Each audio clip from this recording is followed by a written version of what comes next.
Happy Friday, everybody. James Hancock here. Today it is my unique and divine pleasure to review the latest iteration of The Crow, which is a strong contender for the worst film of 2024, and it's got some very healthy, vigorous competition on that front.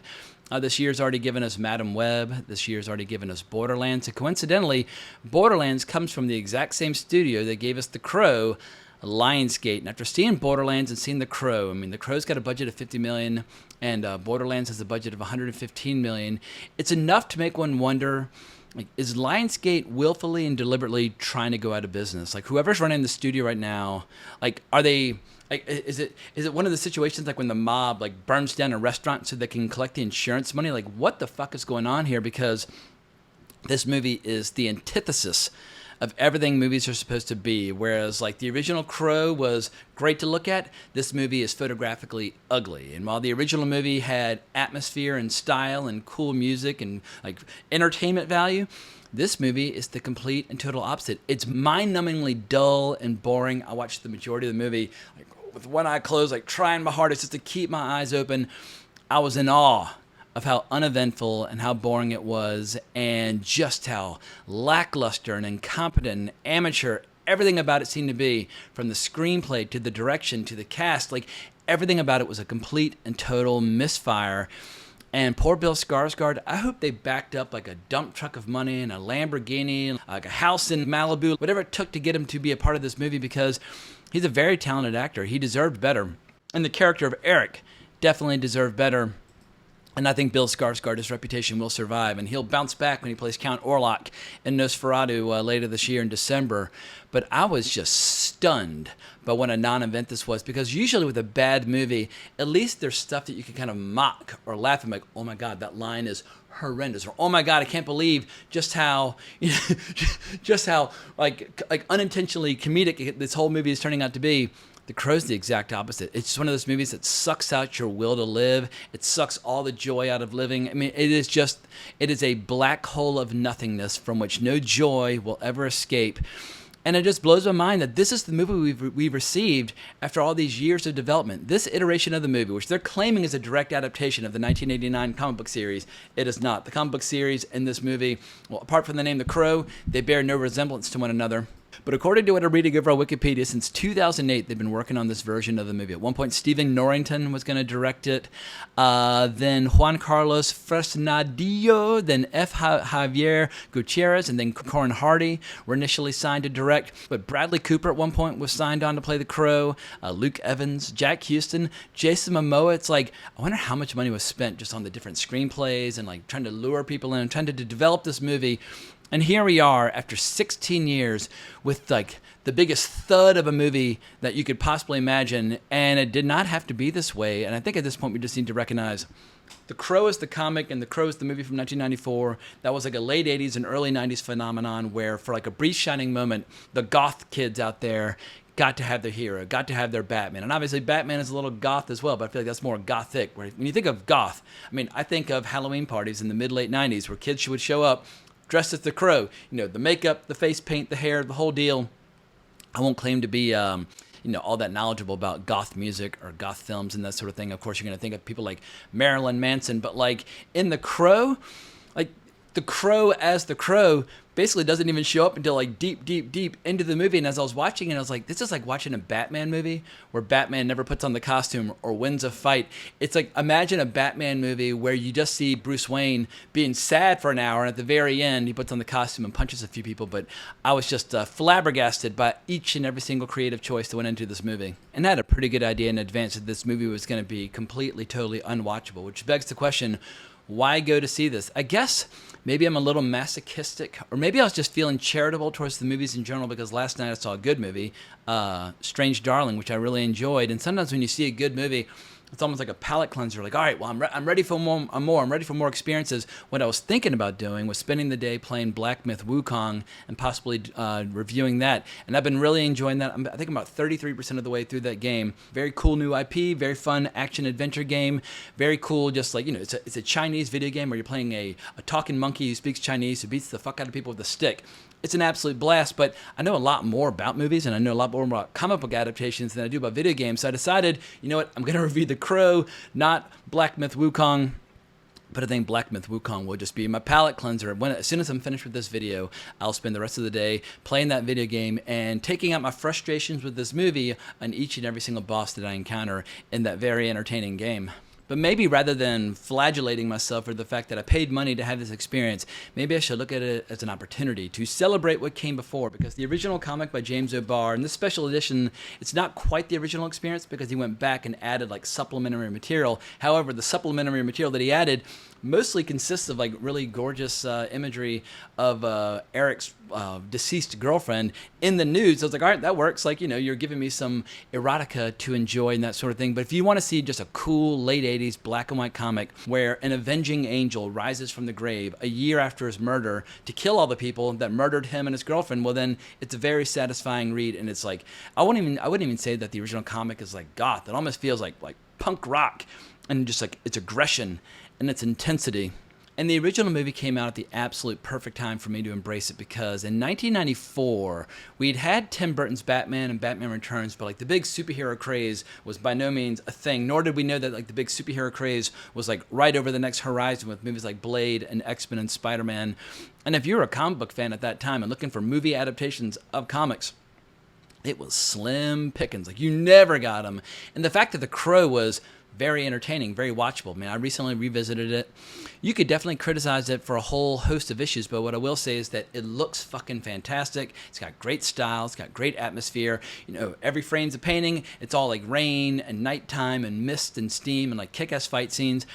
And Brandon Lee means Bruce Lee's goddamn son, and the fact that he was killed while making the movie at more or less the exact same age that his father had died, it just gave the movie this whole strange cult appeal before the movie even came out. Like, I couldn't believe that Brandon Lee had died making the movie. I'd seen him in Rapid Fire, which I really enjoyed, and Rapid Fire's got some fight scenes that hold up really well.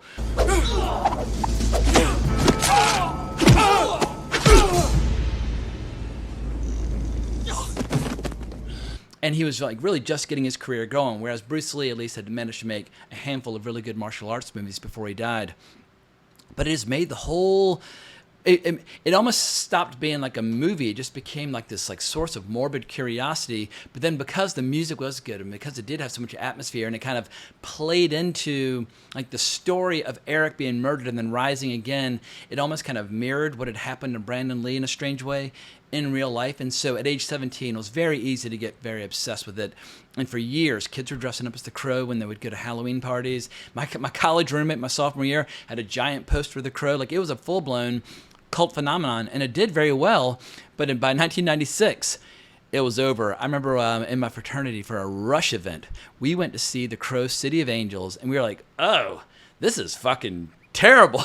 That's when you realize maybe The Crow is going to be a one-and-done phenomenon. But now there have been 5 movies of The Crow as well as a TV show, and I think it's safe to say there will never be a good movie version of The Crow ever again. Enjoy the comic, enjoy the original movie, and let's let Eric rest in peace until the end of time.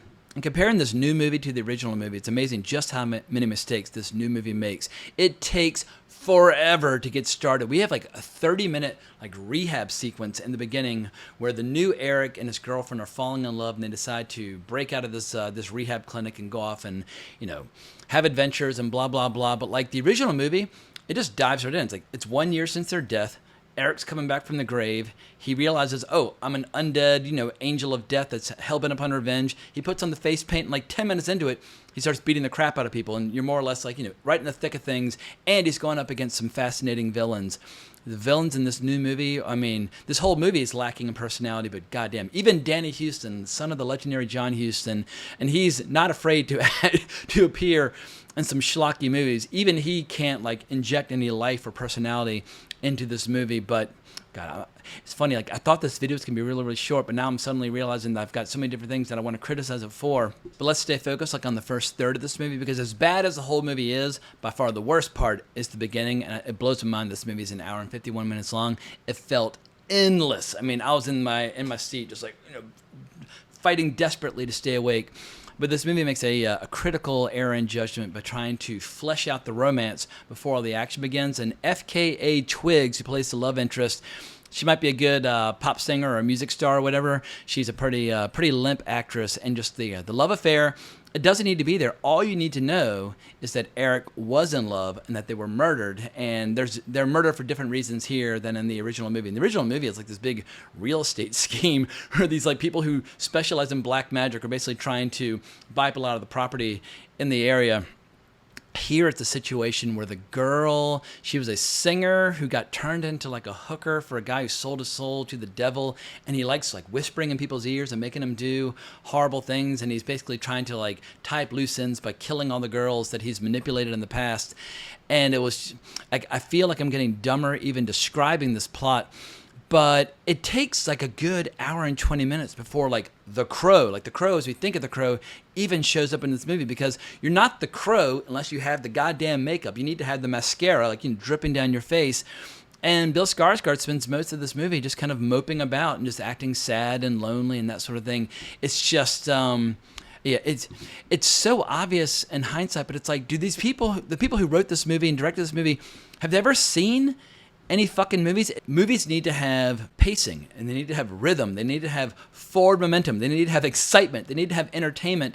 And screenwriter Zach Baylin, who wrote King Richard and Creed 3 and Gran Turismo, and director Rupert Sanders, who directed Snow White and the Huntsman and the cheesy remake of Ghost in the Shell, even though I don't like their movies, both of them should know better. And I remember early on in the movie, there's this one shot that was so repulsive and so ugly. I was like, oh my God, did they even bother lighting the scene? And then for whatever reason, they keep cutting back to it, almost like they think the shot is really impressive. Like the photography of this movie is some of the blandest, flattest, just like incompetent lighting that I've ever seen in any movie I've ever seen. And if you think, like if you associate The Crow with anything, it's with visuals. Alex Proyas, if that's how you say his name, who directed the original as well as Dark City, those two movies were like a masterclass in creating a lot of atmosphere with very little money. And if you were into that kind of goth aesthetic in the 1990s, holy shit, like Alex Proyas, he was your boy. And the original movie from 1994 just had so much more emotion. Like when Eric early on realizes that he's basically like an avenging angel of death that's risen from the grave, he has this great scene where he runs up to that big hemispherical window in his attic, and he like grabs the top like on the broken glass, and he does this like flying out, like I don't know, it's almost like a pull-up or flip, and then he comes back in, and then he kind of goes down into this position where it's like he's like wallowing in all this like self-pity and sorrow, but it's like, it's very emo, but the Crow needs to be incredibly emotional. It's a revenge story, so let him feel some goddamn emotion. This new movie is utterly devoid of any emotion of any kind. It should be filled with like wrathful fury and vengeance. It should not feel like a non-event. And this next criticism is going to come across as a little hypocritical in that I've got a bit of a potty mouth. However, the screenwriters for this movie, Zach Baylin and William Schneider, they remind me of teenagers where they have like insufficient vocabulary to express themselves. So instead, they just say, what the fuck? The line, what the fuck, I think it's uttered maybe 100 times throughout this movie, both by Eric as well as his opponents. Anytime they walk into a room and they're confused, what the fuck? What the fuck? Or if he gets shot, what the fuck?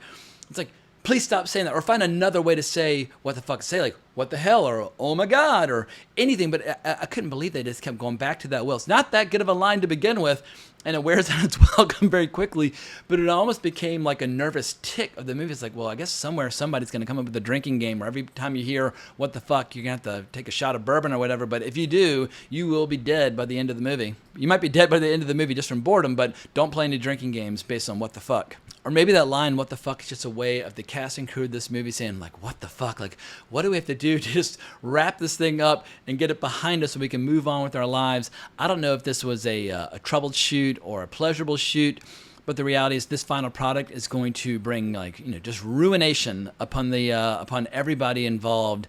And I have no idea if Lionsgate is even going to survive the summer. Like, Lionsgate at one time, they were making all those John Wick movies, or they were making piles of money off the Hunger Games movies and that sort of thing. Like, Lionsgate has definitely had big commercial successes.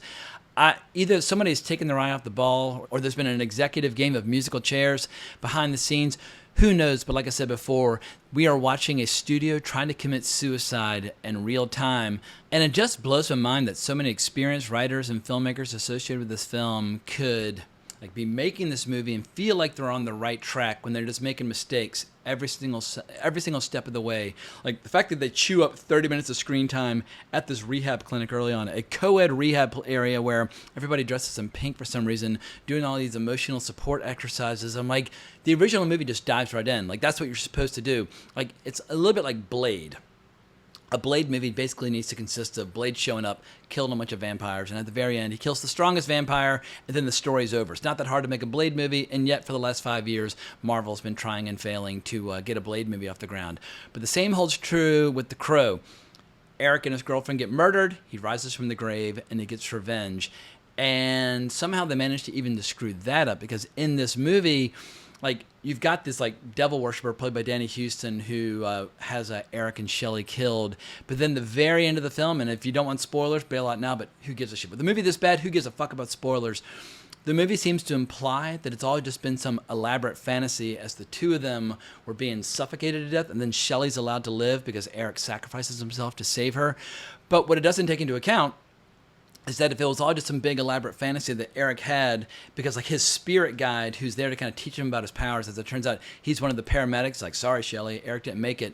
But it's like, well then if it was all in your heads, well then the people who tried to murder you by suffocating you are still out there. So it's almost like they're weaving together a quilt, and then in the last 5 minutes they start pulling out all the threads. It's like, well, not only did you make us endure an hour and 51 minute like unwatchable piece of shit, in the last few minutes you're basically saying, well, the movie didn't even happen and the bad guys are still out there. It's like, I mean, once again, this movie was made by total incompetence, and I have no idea how it got this far in the process with so many big-time filmmakers and actors associated. It's like, how is this the end product that we're getting after 16 fucking years?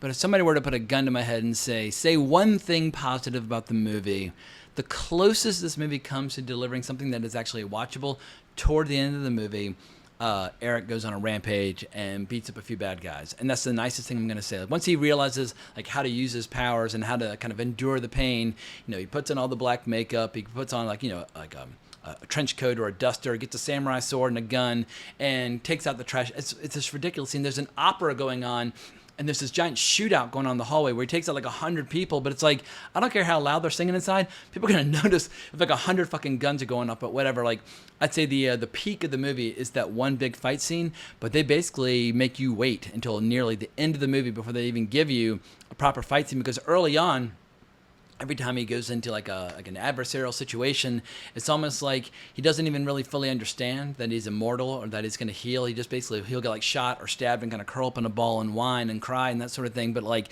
if you're hoping for a movie where a vigilante beats the fuck out of all the bad guys, well then this is not it. And if you're hoping to see any remotely interesting bad guys at all, this is not the movie. Like the 1994 movie of The Crow actually had fantastic villains. It had like an ensemble cast of great villains who are all working as a team and getting increasingly alarmed as they get taken out one at a time. And that all comes from the original source material as well. It just... it's always just shocking and amazing when you see a modern day movie that looks at something that worked on the page and looks at something that worked on the screen. They're like, all right, we're not going to do any of that, but we're going to use the title. We're going to use the intellectual property, try and leverage that into making some new movie for some imaginary audience that may or may not exist. And the same holds true for Borderlands. Like, I was watching that amazing channel, what's it called, Pitch Meeting, where he was doing one of his videos about Borderlands. And at the very end of the video, he's like, who is this movie made for? And he's like, I'll tell you who this was made for, sir. And he's like full of all that righteous indignation. I mean, I was screaming with laughter watching that video. But like, you have to wonder, like, who at Lionsgate is making these movies or approving these movies like Borderlands or The Crow, and who are these movies being made for? Because I have a feeling this studio might not exist in a year's time. But just as a way of wrapping up this video, I want to send a thank you to William Mendoza, who indirectly caused me to go see this movie. He runs the podcast Men on Film Pod, which everybody should check out. But he jokingly said recently that his favorite review of mine in recent memory was when I talked about how I walked out of the new Willy Wonka movie with Timothée Chalamet like during the opening credits, and I didn't even bother to watch the movie. And obviously it's, like I didn't even do a video. I just mentioned that I'd walked out, and I was thinking about walking out of the Crow this time, but I don't review a movie unless I've stuck stuck through it until the bitter end. So I guess all thanks goes to William Mendoza for me seeing this movie and enduring this movie. But I apologize that I'm not able to give him the kind of review that he wants, where I could just say, I went to see it and I left during the opening credits. I stayed and I watched this movie in all of its ugly glory. And yeah, it's a very safe bet that this was going to be. I guess there are a lot of people who won't even know that it's the worst movie of the year because they're not even going to bother to watch it. Some people went to see Borderlands. Some people went to see Madam Web. Nobody's going to see The Crow, unless like there's some ride or die hardcore purists or fans for The Crow. But my question would be, what is the worst movie version of The Crow? Because I saw the first movie, and I saw City of Angels, and I've seen this most recent one. But there was a third and a fourth made at one point, and I have no idea. Let's see. There is The Crow Salvation from 2000, and there's The Crow Wicked Prayer from 2005. Those might be worse than what I just saw. Who knows? So if you are, a fanatic for The Crow, let me know. Like, what is the worst version of these movies of all five? Because I've seen 3 now. One's worth watching, and the rest you just want to kind of scrape your tongue and get the taste out of your mouth. In any case, it is time to wrap this sucker up. I'm dying to get back to playing Black Myth Wukong, which I don't know if I'm going to end up reviewing that or not. I'm not that good at reviewing video games. I almost felt like I should just tell people what I'm playing, and I should stay focused on reviewing film, television, comics, and that sort of thing, where I have much more expertise. But Black Myth Wukong, I'll say this: I love how I'm turning my review of The Crow from 2024 into like a half review of the 1994 film, as well as a review for Black Myth Wukong. But what's cool is how, in an era where we have so few new intellectual properties or franchises that seem fresh and original, Black Myth Wukong is exactly that. It's based on a book from like the early 1600s in China. You're basically playing like a mythological figure who's slowly but surely growing in power to take on all these gods that kind of like cast him out of heaven at the beginning of the game. But like,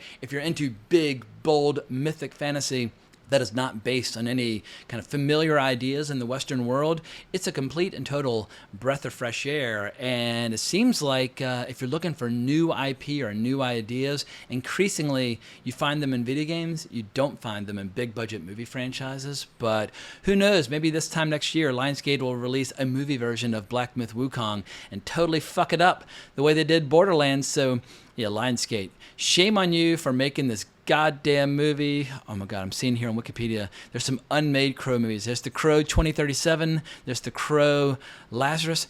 People just love the goddamn Crow, but it's funny, in spite of all the love there is out there for The Crow, like, so few people know how to get it right. So bless you, Alex Proyas and Brandon Lee, for at least getting it right 30 years ago. That's what I'm going to recommend people go back and check out, and avoid this new movie like the goddamn plague.